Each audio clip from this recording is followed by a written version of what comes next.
So I think that we're going to go to Oblivious over there in California. What up there, Oblivious? Hello. Hi, how you doing? Hello. Hey, I'm doing wonderful. Hello. Thank you for asking. Can you hear me? Great. So what do you want to talk about? Yeah, we got you. There's just a little bit of a delay. What do you want to talk about today? I want to talk about why people cannot deny the belief in God. Okay. Challenge accepted. Yeah, so I will deny him right in front of you, but go on. Can you kind of make your argument? A rational person definitely denies the belief in God, but people cannot deny the belief in God. I'm sorry. A non-rational person is not a person? No, a non-rational person is a person. Yeah. I'm saying a rational person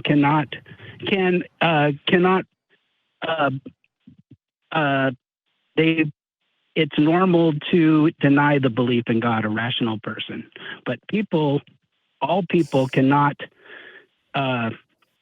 deny the belief in God. Now, God, for me, the definition of God for me is the conscious explanation and answer for all things.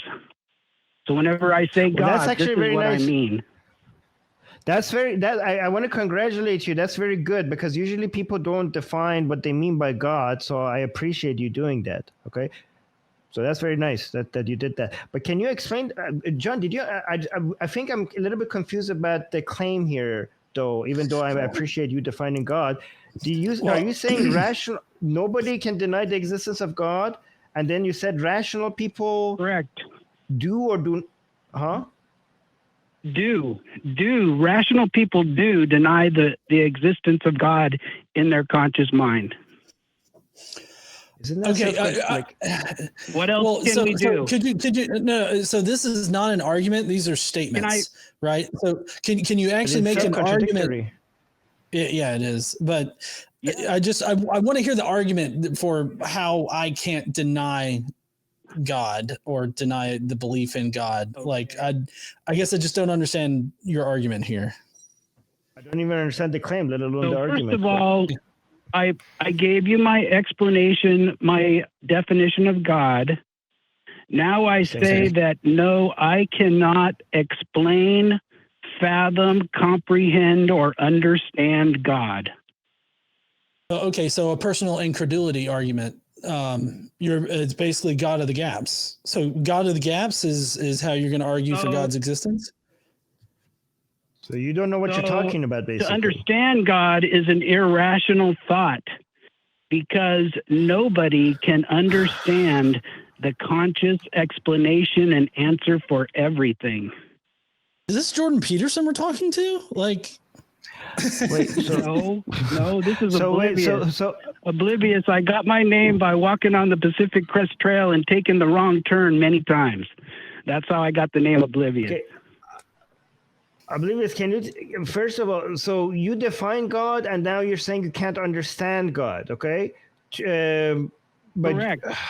You understand it enough, at least, to say that it's a conscious creator of everything? Is that, at least, can we say that about, is that a correct description of God? Yes. Okay, so we have. I don't know if God created everything. I don't know, because I cannot explain God, fathom God, comprehend God, or understand God. Okay, we got that part. We got that part. You don't need to repeat the part. So you understand that God is conscious, but there's nothing beyond that you understand. Is there anything beyond that? So that's the only thing that you have from God. It's conscious. We are conscious. You and I are conscious. Everything is conscious. Without consciousness, we have nothing.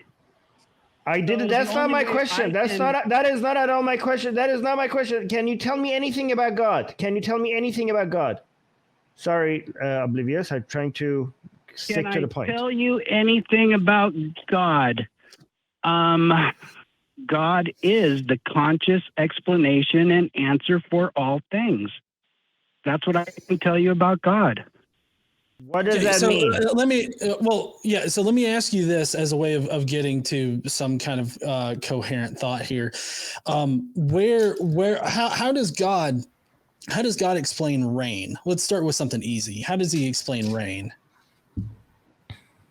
How does God explain rain? How could I even understand how God explains rain? I can't. I'm sorry. I'm sorry. You said that God is the explanation for everything, and now you're being like, "Oh, well, I don't know how God explains rain." I'm sorry. If you're going to say that He's the explanation for everything, then I mean, you should be able to point out how God explains rain.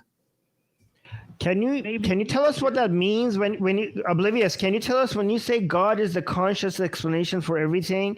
Can you tell us what does that mean? Yes, I can. Tell us what does that mean? What that means is, okay, well, just what I said. You know, this is not. I don't understand. Okay, we're not. Maybe I'm just dumb. I don't understand what that sentence means. Okay, so you need to explain it in a different way. But I am trying to explain why people can't deny their belief in God. I'm trying to explain. No. I ask you a question. Oblivious. Sorry. Can you answer this question, please? When you said God is the conscious explanation for everything. Okay. This sentence, I don't understand it. When you say God is the conscious explanation for everything, I have no idea what that means. Okay. Help me out. Tell me what that means. I cannot. Okay, so what am I supposed to do? Is it? No, okay, no. Oblivious. Put yourself in my position. You told me a sentence that I'm supposed to evaluate whether it's true or not. I don't understand it, and you cannot explain to me what it means. So, do you understand that I cannot do anything? Like this is like I can't do anything with that. Huh? I cannot explain God to anybody. I can't do it. That's the only. Okay. This conversation is pointless. No. Let me. I think I can make it a little bit more. Oblivious. Do you believe in? I don't know. Fitma. Do you believe in Fitma? I'm not sure what I couldn't understand what you said. What are you saying? What is the word? Do you believe in Fitma? Do you believe in or do you deny Fitma? I don't know what Sigma is. I cannot explain that to you. There's no way for me to explain to you what that is, okay? But I want you to believe in it. And there's no way I could explain to you what that is. And I'm going to claim that there's nobody can deny its existence. And I have no way of communicating to you what it represents or what it means. Okay? Would you believe in it? Even without any explanation from me about what it is? No, obviously not. Obviously not. Okay, so that's what, okay, good, great. Sigma, So that's the position that we're in. Is Sigma the same definition of God that I'm giving you? No, but your explanation is something that we don't understand. So imagine I told you something that in the definition of Fitma that you couldn't even understand what it means, right? So you gave us a definition that we don't understand and you can't even explain it to us. So for Fitma, imagine if I defined it in a way and you're like, well, I didn't understand what you just said. And I'm like, well, that's all I could give you. So you see the position that we're in? That would be the same position you would be with Fitma. So you're putting us in the same position with your God that I'm putting you with Fitma. What you're trying to do is trying to make me put God into a box, and I don't have a box for God. No. Okay, so hold on. Let me interject right here. Okay, you've basically claimed that God is this concept that you have, and there's no way for you to understand God. There's no way for you to explain how God factors into reality. There's nothing that you can tell us about God other than your meaningless statement that you've already given us. There's no way for us to actually intellectually interact with this because you're presenting an unfalsifiable statement that we're just supposed to accept as true, as like, you know, without any kind of like intellectual consideration. So that makes this entire conversation so far pointless, and it makes it very pointless for us to even interact with your claims here, because you're not actually making any kind of arguments. You're just talking at us and telling us, well, this is God and this is why you should believe, and without being able to actually verify that this actually is God or that this God actually exists. Can you give us a concrete way that we can know for ourselves that God actually exists beyond you just stating it? I never said that I was trying to get you guys to believe that God exists. I told you that I am on here to say why people cannot deny belief in God, which is a completely different thing than whether or not God. I agree. Actually, I agree. We cannot deny the existence of something that we don't even know what you're talking about. All right. So if we don't even know what you're talking about, then we cannot deny it. So that's true, huh? But this is a pointless conversation. Of course, we cannot deny. Like, there's infinite things like that we cannot deny if we don't know what the fuck they are. Right? So you're saying you want me? You're telling, oh, you guys want me to put God in a box, okay? Well, your understanding of putting something in a box is our understanding of knowing what we're talking about. So when you say put in a box, it means that differentiating it from everything else.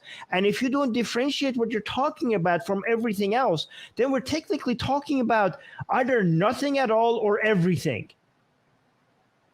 It is a fool's errand to try to prove God, and that's what you want me to do. I want to prove to you. Yes, I agree. But your God is not. It is true. It's true. There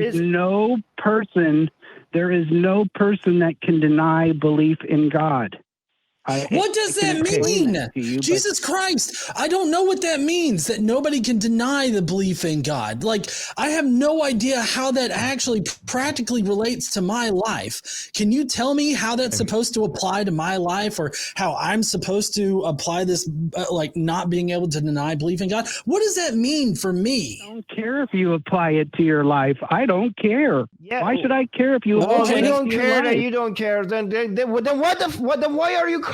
Like, how? If you don't care, then why the hell are you calling? I mean, technically, oblivious. You cannot deny the existence of my pizza, okay? And we don't care if you believe in it or you don't believe in it. If you deny it, like, this is a pointless conversation. I mean, I think John was correct. This was pointless. You're talking about nothing at all. Yeah, I think that we're done here, Oblivious, because it's hard to talk to somebody that's this oblivious to how like statements and claims work in this particular conversation. So we're just going to go ahead and drop you right now, and I hope that you call back in with something more substantial in the future.